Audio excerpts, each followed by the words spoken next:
O projeto, como eu falei há pouco na apresentação, ele nasceu com o formato de um termo de cooperação técnica entre a Polícia Federal e o Secretaria de Tecnologia do MEC, né? E tem como executores, nesse termo de cooperação, o MEC pôs como executores a Universidade Federal de Campina Grande, através do Parque Tecnológico, e o Instituto Federal do Rio Grande do Norte. Na realidade, ele tem um contexto, um escopo acadêmico, de auxílio acadêmico, na realidade, dessas instituições, que na realidade ligadas ao Ministério da Educação. Então, para eles um projeto acadêmico, para nós também partícipe desse projeto acadêmico, mas na realidade teremos como fruto o trabalho dos pesquisadores com o sistema, entendeu? E na realidade, nesse caso, atende a ambos os interesses, né? Tanto do MEC e das instituições de educação, de ensino, quanto da Polícia Federal. E é inovador por quê? Porque ele quebra um paradigma, na realidade, e inova tanto na condução da investigação e no meio de investigação, né? Porque o meio agora não é mais o meio físico exatamente, são os autos físicos, né? Tramitando, mas o meio virtualizado e eletrônico. Que isso traz um grande número de vantagens, né, e de funcionalidades novas com relação à segurança, em relação à dinamicidade e celeridade do trabalho investigativo, do registro das informações desse trabalho investigativo, né, e da possibilidade de tratar essa informação registrada na gestão de decisão. Então, na gestão operacional, gerencial e estratégica até da Polícia Federal, com essas informações que são produzidas nesse processo. Que hoje, muitas delas, a informação está lá, mas se perde, é difícil de coletar e coisas desse tipo.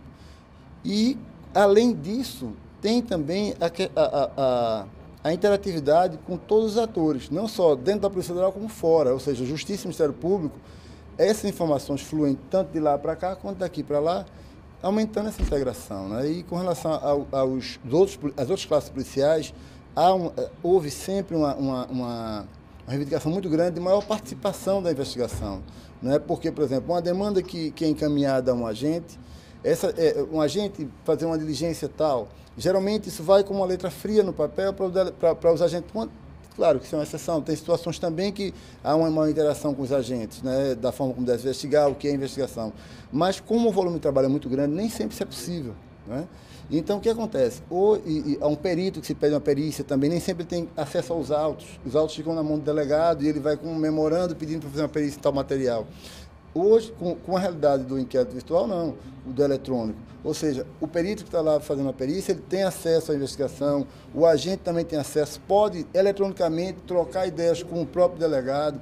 Então, isso muito mais dinâmico, muito mais rápido do que meros memorandos ou coisas desse tipo, entendeu? Eu diria que está em fase de finalização, porque iniciou-se em 2010, o termo de cooperação foi assinado em abril de 2010 e está previsto a implantação na primeira unidade da Polícia Federal em final de março de 2013. Imaginamos, essa é uma situação, hoje o natural seria a unidade, a delegacia de Campina Grande, porque estão os técnicos da universidade lá, e com certeza, não sei se ao mesmo tempo, Brasília, SR, né, algumas delegacias dentro da SR, e Campina Grande como delegacia, porque como tem, inclusive até pela distinção que há entre delegacias e superintendências, né? Então, o ideal é implantar nesses dois locais. Uma delegacia, essa que está mais próxima dos técnicos, e a de Brasília, porque o grupo de trabalho de usuário, a maioria deles está em Brasília, entendeu?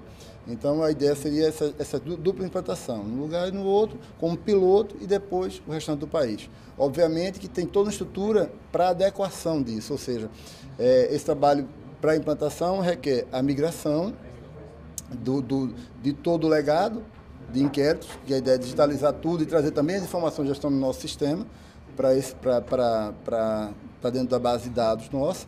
E, além disso, a CGTI já está tratando, né, que é da aquisição de material de trabalho, ou seja, dos scanners de alta velocidade, da estação de trabalho com 2 monitores, porque já que você não tem os autos mais para manusear, vai ter um monitor apresentando o inquérito, né? E um monitor para trabalho, para construção. Então, a ideia agora seria ter estações nesse modelo.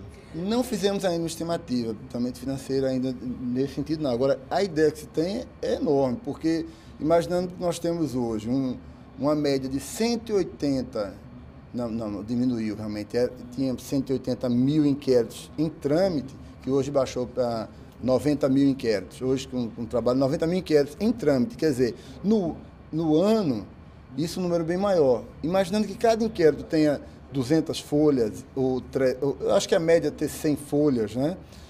Capa de inquérito, capa plástica, o gasto de combustível, de transporte para levar um inquérito à justiça, voltar pedindo prazo, que em média isso acontece a cada 3 meses, né?